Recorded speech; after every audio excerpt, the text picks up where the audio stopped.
We have an august group assembled here today. You all look great on a beautiful day here in New Mexico in the high desert.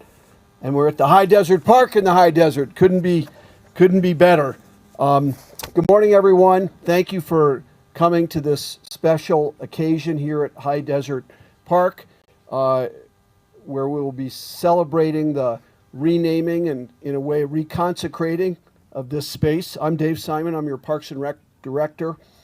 And, you know, we're right on the cusp of Veterans Day, of course, coming up in just under 2 weeks. And, you know, it's every day is Veterans Day. It should be. But it's also a time when we reflect, you know, on the contributions and service of those who have served our country. And among the many things that people who have served in our armed forces have protected, you know, in our country, are the great American institutions of public access to public land. And I think it's one of the great things that Americans have fought to protect, our parks and open spaces and public lands, and they come back to those after serving, and they're continuing to be places of inspiration. And for many veterans, parks and the outdoors are also places of healing. So I think it's incredibly appropriate that we're here today to, for this special occasion, to honor Dorothy. I want to thank everyone who has helped make this day possible. We're joined by a couple of special guests here. State Representative Marion Matthews is here. State Representative Pamela Herndon is here. I want to thank the members of the Metropolitan Park and Recreation Advisory Board. They are the group that heard the proposal and petition to rename the park. And they worked very diligently through an open and public process that had a lot of public input involved in it. And that also is a wonderful aspect when we come to a moment like this, that the process was very open, transparent, and had a lot of public engagement in it. And that has helped us arrive at today. So I feel very, very good about that. We're going to hear this morning from a few speakers behind me. First, we'll hear from Mayor Keller. Of course, we want to hear from Linda and Dorothy Jensen Blanchard.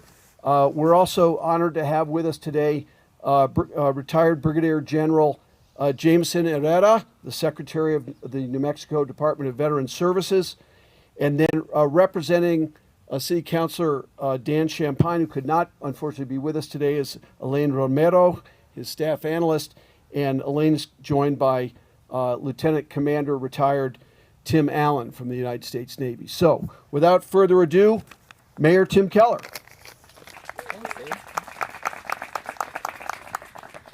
All right, well, good afternoon on just a beautiful October evening, and it is wonderful to be in the farthest reaches of the City of Albuquerque, meaning like the boundaries like right there, and of course a beautiful community up here in High Desert. And want to acknowledge, I think, a couple of things just from my end.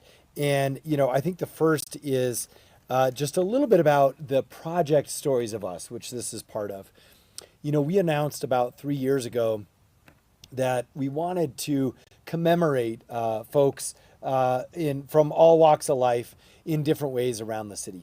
And we did say that in general, streets that are generically named or parks that are just named after the place where they are, or other things like fire stations and things like this. We wanted to take community input and say, you know, is there something we could do to lift up a story of someone special in these places?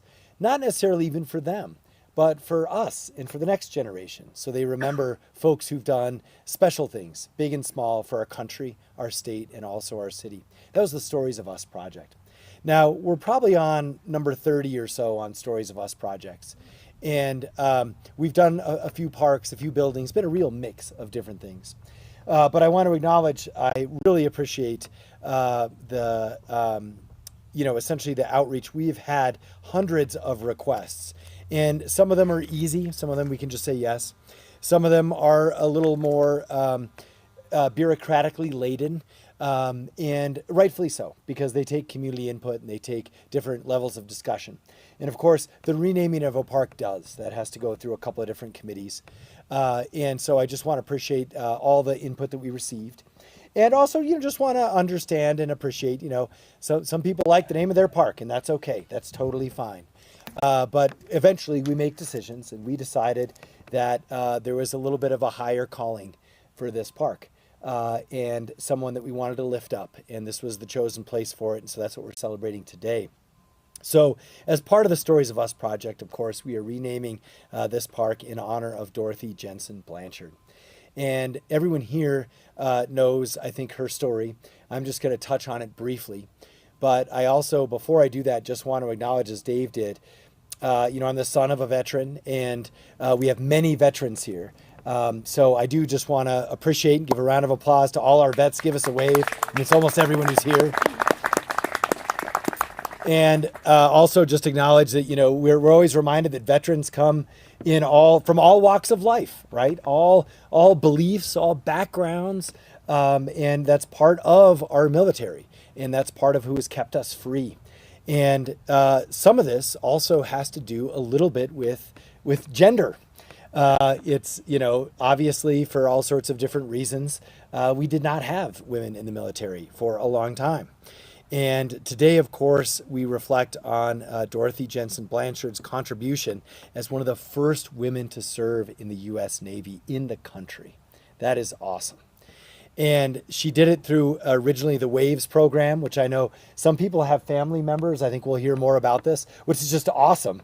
That my family was on the Army side and was my dad, so don't have a WAVES story. But you're going to hear about WAVES and how it was the precursor, the bridge for women in the military, and how important that work was. And of course, during wartime. And that's when, we took that leap forward that we probably should have a long time before. But sometimes it takes something like that kind of conflict to break through barriers for race and gender. We also want to acknowledge that not only was she a breaker of glass ceilings, essentially also won the Living Legend Award from the Military Women's Memorial in Arlington, Virginia, which is just extraordinary. And of course, then she made Albuquerque her home. And so she lived here in this neighborhood for roughly 24 years until, which I think is just so amazing, the age of 101. How great is that? So she had a wonderful experience in Albuquerque. And so today we recognize her at this beautiful, beautiful park. And for her, she's someone we want to remember, but also an example that we want to follow and share with others for the same reason. And so what I'm going to do now, I think what we do, we usually, actually I'm going to hand it back to Dave. But Dave, we probably want to end with the Blanchards. So if you want to walk us through whoever, so I'll do the next. Councillor Champagne was very supportive of this project. He's also funding the, specifically with his set aside money, a nice plaque to tell Dorothy's story. And so that's kind of in the works. It's not done yet, but know that that's coming. And we're very grateful to him. And of course, here on his behalf, we are going to welcome Elaine Romero, his analyst. Elaine? Mayor, thank you very much. Thank you for everyone that's here. Linda, Mommy, thank you for allowing us to be part of this process. Representative Matthews, I lost her. There she is. Yes. Representative Matthews actually brought this request to Councillor Champagne, letting us know and introducing us to Linda and Mommy for renaming and adding, Dorothy's name to this park. Thank you for that. Councillor Champagne is very saddened that he could not be here today. I recognize a lot of our veterans and folks that were at the board meetings in support of the renaming. Thank you all for being there. Councillor Champagne has asked that, Lieutenant Commander Tim Allen speak on his behalf. Thank you all for having me. Mayor, thank you again.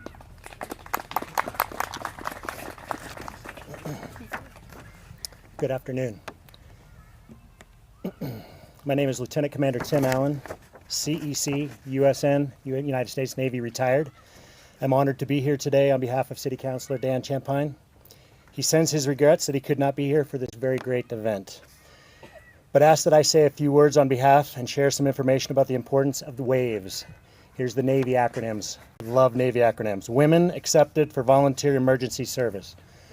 It's a program that I learned about while I was at the Naval Academy. I'm a graduate of the U.S. Naval Academy, class of 1992. I spent 20 years in the Navy. My first start of my career, I was a surface warfare officer in the Pacific Theater, stationed on board the USS Reed. After that, I switched into the Civil Engineer Corps, United States Navy, which was construction management. CBs is more commonly known. My last assignment was here on Kirtland Air Force Base, working for the Defense Threat Reduction Agency, working weapons testing for the massive ordnance penetrator that with the U.S. Air Force. The WAVES, they were pioneering women who challenged gender norms and paved the way for women to participate in the American military and the workforce. Women like Dorothy provided much needed support for naval intelligence and logistics. The story of the WAVES of World War II is one of bravery, determination, and commitment. Recognizing Dorothy helps honor the significant and often overlooked impact of women in our wartime history. It should inspire and remind us of women who contributed during World War II and serve as a model to current and future generations of Albuquerque women. By the end of 1942, there were 3,190 enlisted women and 770 officers in the WAVES program. July 1945, just a little bit, about 3 years later, the WAVES had 73,816 enlisted women and 8,745 officers and nearly 4,000 in training. This greatly exceeded the recruitment projections that the Navy had in plans. After their training, WAVES served at over 900 shore billets throughout the United States, but mostly in the Washington, D.C. area. Among their many responsibilities, WAVES served as nurses, physicians, storekeepers, weather forecasters, aeronautical engineers, parachute riggers, cryptographers, and pigeon trainers. After the war was over, the Navy and the military leaders recognized the impactful roles the WAVES served and therefore agreed that women should remain in the regular Navy and in the reserves. Councilor Champagne said, "The renaming of High Desert Park to the Dorothy Jensen Blanchard at High Desert Park is the first of its kind. It is his understanding there is not a park in the state of New Mexico named in recognition of a female military person. By renaming this community park, we not only successfully honor an amazing woman, moreover, we will assist in our community's growth and perhaps inspire the next generation of women pioneers." I know Dan was honored to work with Mrs. Blanchard's family, Linda and Bami, as well as many of the supporters for renaming of Desert Hills to honor Dorothy Jensen Blanchard. Thank you. Well, thank you so much, Lieutenant Commander. You know, it's not frequent in New Mexico that we put the Navy before the Army. But we do have a Navy in New Mexico. And, you know, the place names for Albuquerque, Santa Fe, and the state of New Mexico are all honored names for United States Navy ships, submarines in particular. And with Mayor Keller's leadership, we are also working on a new monument that will forever place the sail of the USS Albuquerque in a place of hallowed location in our city too. So, but at any rate, the river, it does connect to the ocean, and it is theoretically possible that that sub could sail up to Albuquerque one day. But at any rate, Only in the spring. yeah. And I want to also add one word of thanks for Councilor Champagne. In addition to the renaming and adding Dorothy's name to the park's name, Councilor Champagne is working with me and our staff to place some lovely interpretive exhibits, interpretive panels here in the park that will tell Dorothy's full story, and we look forward to having those installed here in the park very, very soon. So thank you, Councilor Champagne. Now, without further ado, the Secretary of New Mexico Department of Veteran Services, Brigadier General Jameson Herrera. Good afternoon, everybody, and welcome veterans, our state legislators, city councilors, and all the veteran service organizations who I know had a huge hand in making this happen today. Linda And Bonnie, thank you very much for the opportunity to speak with you today and to support this endeavor for your mother. It's so important that we continue to represent our women veterans. We talked about World War II. Women have been involved in supporting the conflicts of this country since our inception. For 250 years plus, women have been behind the scenes and managing combat in every aspect of every successful campaign. So women veterans are not a new concept. It's new to many people to really recognize the efforts of our women veterans and what we have done. And Dorothy Blanchard, what she did, she served at so many different levels of the Navy. She started as a tactical level, as we call it in the military, at the lowest level, and worked her way all the way to the strategic level, working in the Pentagon. That is not seen by any gender, non-specific. She worked her way up.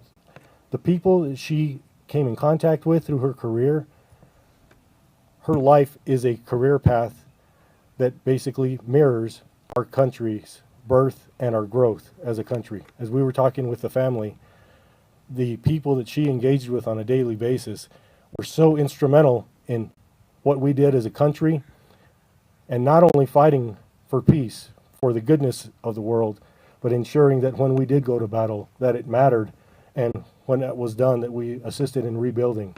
She was present in many of these campaign plans, as well as the rebuilding plans of some of these wars that we've been engaged in our whole country's 250 years. What she has done is set a path for all women to follow, and all service members. When I grow up, I want to be more like Dorothy Blanchard. And I say that, because I was a product of a Navy Wave and a Navy Corpsman. So my 40 years of experience as a child of a Navy Wave far surpasses the number of submarines that will come up that arroyo. Okay. And the Army will always be there waiting with vehicles to transport the Navy where they need to go. So thank you for the opportunity, and let's not mark today as a singular day. Her life of 101 was constantly praising, pushing, and being a patriot. Not for one cause, but for all causes, for this country to continue to be the greatest country on the face of this planet. And it's because of our unity, our liberty, and we fight for our freedom that we do that. And please remember that as we enter November, Veterans Day is coming, but don't wait for Veterans Day to thank a veteran. Thank you. Thank you so much, Brigadier General. Now, as we ask the family to come forward, I just want to invite all of you to join us for the unveiling of the sign immediately following the comments here from the family. You can join us behind us by the sign, and then please stick around for some refreshments and good cheer. All right, with further ado, Linda and Dorothy Jensen Blanchard.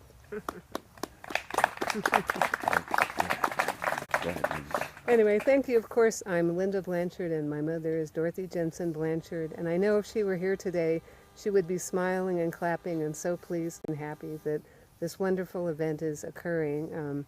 It's a beautiful day in a beautiful park, but most importantly, surrounded by beautiful people, all of you. And I just wanted to thank a number of people for their help and support. Of course, Councilor Champagne, State Representative Matthews, and a lot of the other folks involved, and especially everybody here and all of the supporters that of this process, which did take a little while, but we're finally here at the finish line. But wanted to thank all of the supporters and for their help and support in making this happen, and thank you very much.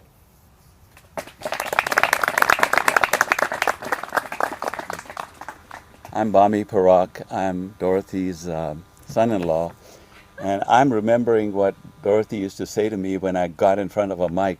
She said, keep it short and sweet. So, and she was a military person.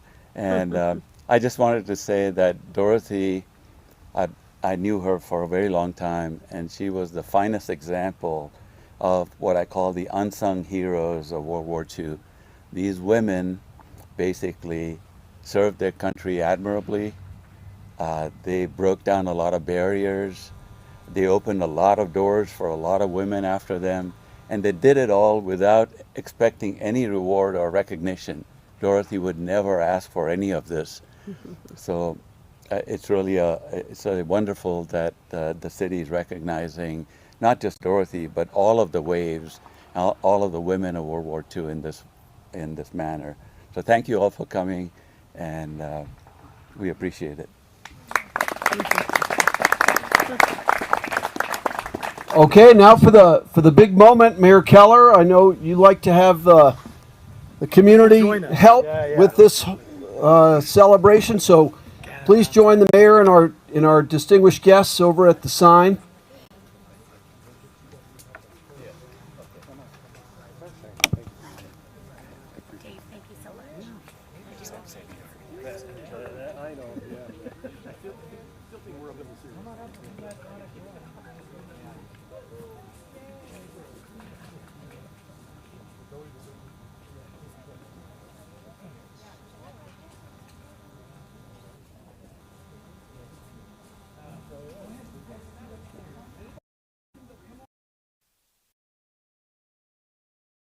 Want to be on this side of the picture? It's great. Come on up. Come on under the sign. Look out for the steps. Dave, why don't you come on over? And now, do we have others? If any of our veterans or secretary, commander, etc.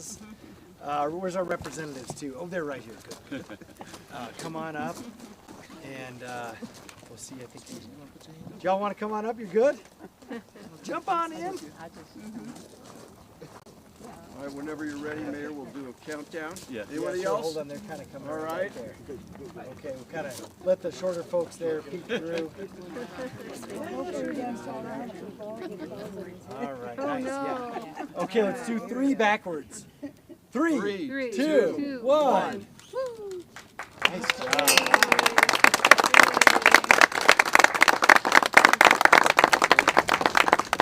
Good job, Kenny. That was great. Sticking with us. We just had fun.